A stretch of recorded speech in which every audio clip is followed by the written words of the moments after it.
Chapter 6. How Riches Come to You. When I say that you do not have to drive sharp bargains, I do not mean that you do not have to drive any bargains at all, or that you are above the necessity for having any dealings with your fellow men. I mean that you will not need to deal with them unfairly. You do not have to get something for nothing, but can give to every man more than you take from him. You cannot give every man more in cash value than you can take from him, but you can give him more in use value than the cash value of the thing you take from him. The paper, ink, and other material in this book may not be worth the money you pay for it, but if the ideas suggested by it bring you thousands of dollars, you have not been wronged by those who sold it to you. They have given you a great use value for a small cash value. Let us suppose that I own a picture by one of the great artists, which, in any civilized community, is worth thousands of dollars. I take it to Baffin Bay, and by salesmanship induce an Eskimo to give a bunch of furs worth $500 for it. I have really wronged him, for he has no use for the picture. It has no use value to him. It will not add to his life. But suppose I give him a gun worth $50 for his furs. Then he has made a good bargain. He has use for the gun. It will get him many more furs and much food. It will add to his life in every way. It will make him rich. When you rise from the competitive to the creative plane, you can scan your business transactions very strictly. And if you are selling any man anything which does not add more to his life than the thing he gave you in exchange, you can afford to stop it. You do not have to beat anybody in business. And if you are in a business which does beat people, get out of it at once. Give every man more in use value than you take from him in cash value. Then you are adding to the life of the world by every business transaction. If you have people working for you, you must take from them more in cash value than you pay them in wages. But you can so organize your business that it will be filled with the principle of advancement, and so that each employee who wishes to do so may advance a little every day. You can make your business do for your employees what this book is doing for you.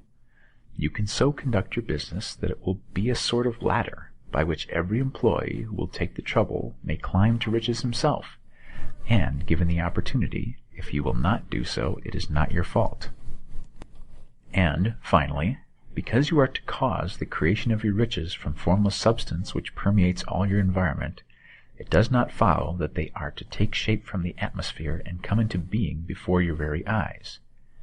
If you want a sewing machine, for instance, I do not mean to tell you that you are to impress the thought of a sewing machine on thinking substance until the machine is formed without hands in the room where you sit or elsewhere. But if you want a sewing machine, hold the mental image of it with the most positive certainty that it is being made or is on its way to you. After once forming the thought, have the most absolute and unquestioning faith that the sewing machine is coming.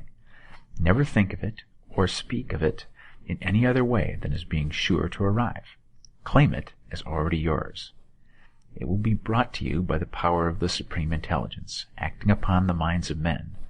If you live in Maine, it may be that a man will be brought from Texas or Japan to engage in some transaction which will result in your getting what you want. If so, the whole matter will be as much to that man's advantage as it is to yours. Do not forget for a moment that the thinking substance is through all, in all, communicating with all, and can influence all. The desire of thinking substance for fuller life and better living has caused the creation of all the sewing machines already made, and it can cause the creation of millions more, and will, whenever men set in motion by desire and faith, and by acting in a certain way. You can certainly have a sewing machine in your house, and it is just as certain that you can have any other thing, or things which you want, and which you will use for the advancement of your own life and the lives of others. You need not hesitate about asking largely. Quote, "It is your Father's pleasure to give you the kingdom," end quote, said Jesus. Original substance wants to live all that is possible in you, and wants you to have all that you can or will use for the living of the most abundant life. If you fix upon your consciousness the fact that the desire you feel for the possession of riches is one with the desire of omnipotence for more complete expression, your faith becomes invincible. Once I saw a little boy sitting at a piano, and vainly trying to bring harmony out of the keys, and I saw that he was grieved and provoked by his inability to play real music. I asked him the cause of his vexation, and he answered, I can feel the music in me, but I can't make my hands go right. The music in him was the urge of original substance, containing all the possibilities of all life. All there is of music was seeking expression through the child. God, the one substance, is trying to live and do and enjoy things through humanity.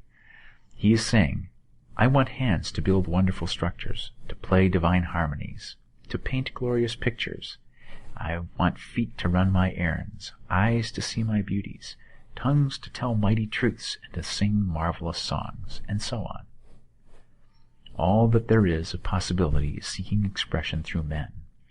God wants those who can play music to have pianos and every other instrument, and to have the means to cultivate their talents to the fullest extent. He wants those who can appreciate beauty to be able to surround themselves with beautiful things. He wants those who can discern truth to have every opportunity to travel and observe.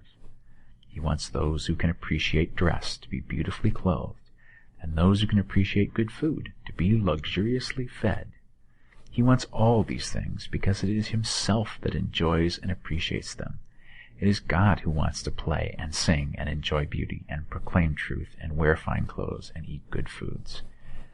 It is God that worketh in you to will and to do, said Paul. The desire you feel for riches is the infinite, seeking to express himself in you as he sought to find expression in the little boy at the piano. So you need not hesitate to ask largely. Your part is to focalize and express the desire of God. This is a difficult point with most people. They retain something of the old idea that poverty and self-sacrifice are pleasing to God. They look upon poverty as a part of the plan, a necessity of nature. They have the idea that God has finished his work and made all that he can make, and that the majority of men must stay poor because there is not enough to go around. They hold to so much of this erroneous thought that they feel ashamed to ask for wealth. They try not to want more than a very modest competence, just enough to make them fairly comfortable.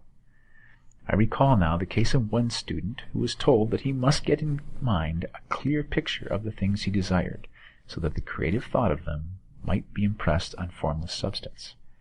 He was a very poor man, living in a rented house, and having only what he earned from day to day, and he could not grasp the fact that all wealth was his. So, after thinking the matter over, he decided that he might reasonably ask for a new rug for the floor of his best room, and an anthracite coal stove to heat the house during the winter. Following the instructions given in this book, he obtained these things in a few months, and then it dawned upon him that he had not asked enough. He went through the house in which he lived, and planned all the improvements he would like to make in it. He mentally added a bay window here and a room there, until it was complete in his mind as his ideal home. Then he planned its furnishings.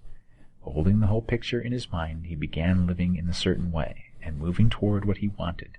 And he owns the house now, and is rebuilding it after the form of his mental image. And now, with still larger faith, he is going on to yet greater things. It has been unto him according to his faith, and it is so with you and with all of us.